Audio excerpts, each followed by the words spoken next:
இங்கு கூடியிருக்கும் பெரியோர்களே, ஆசிரியர்களே, மாணவர்களே, உங்கள் அனைவருக்கும் என் தாழ்மையான வணக்கங்கள். இன்று நான் பேச எடுத்துக்கொண்ட விடயம் திருக்குறளின் பெருமை. வள்ளுவன் தன்னை உலகினுக்கே தந்து வான்புகழ் கொண்ட தமிழ்நாடு என்றார் நம் தமிழ்கவி பாரதியார். 2000 ஆண்டுகளுக்கு முன் எழுதப்பட்ட 11 கீழ்க்கணக்கு நூல்களுள் ஒன்று திருக்குறள். நாடு, மொழி, இனம், சாதி, சமயம், காலம் முதலிய வேறுபாடுகளின்றி உலக மக்கள் அனைவராலும் ஏற்று போற்றத்தக்க அறநெறிகளை கூறும் நூல் திருக்குறளாகும்.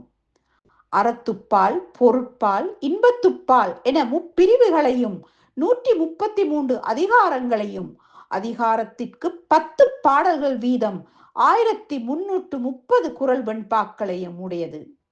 ஒவ்வொரு குறள் முத்துக்களும் சொற்செறிவும் பொருட்சுருக்கமும் கொண்டனவாய் கேட்க கேட்க இன்பம் பயப்பனவாய் விளங்குகின்றன. அணுவை துளைத்து ஏழ்கடலை புகட்டி குறுகத் தரித்த குறள் என ஔவையார் புகழும் நூல் திருக்குறளாகும். நான் படித்தறிந்த அறநெறி நூல்களுள் தலை சிறந்த நூல் திருவள்ளுவரது திருக்குறள் என்று பேரறிஞர் அல்பர்ட் ஸ்வைட்சரும் கூறியுள்ளார். திருக்குறள் உலக மக்கள் அனைவராலும் ஏற்றுக்கொள்ளப்பட்டுள்ளது. அதற்கு சான்றாக உலக மொழிகள் பலவற்றிலும் திருக்குறள் மொழிபெயர்க்கப்பட்டுள்ளது. உலகோர் அனைவரும் பின்பற்றத்தக்க நெறிகளையே கூறியுள்ளார் திருவள்ளுவர்.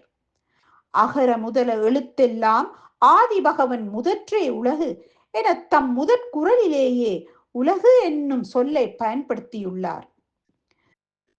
எச்சமயத்தவரும் எம்மொழியினருக்கும் பொதுவான இறை வழிபாட்டையே கடவுள் வாழ்த்தில் அவர் கூறியுள்ளார். தாய் மதத்தையோ தாய் மொழியையோ தாய் நாட்டையோ எங்கும் குறிப்பிடாதது திருக்குறள் உலக பொது உடைமை என்பதற்கு சான்றாகும். கற்க கசடர கற்றவை கற்றபின் நிற்க அதற்கு தக என்னும் வள்ளுவன் வாக்கிற்கமைய நாம் பிழையின்றி கற்க வேண்டும், கற்பதோடு மட்டும் நில்லாது அவற்றின்படி ஒழுகவும் பழகிக்கொள்ள வேண்டும் என்கிறார் திருவள்ளுவர்.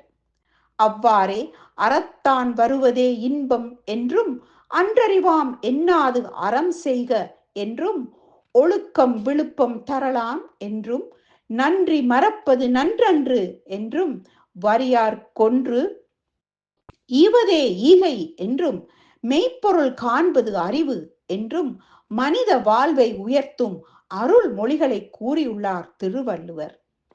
திருக்குறள் உலக மக்களுக்காக படைக்கப்பட்ட அறநெறி நூலாகும்.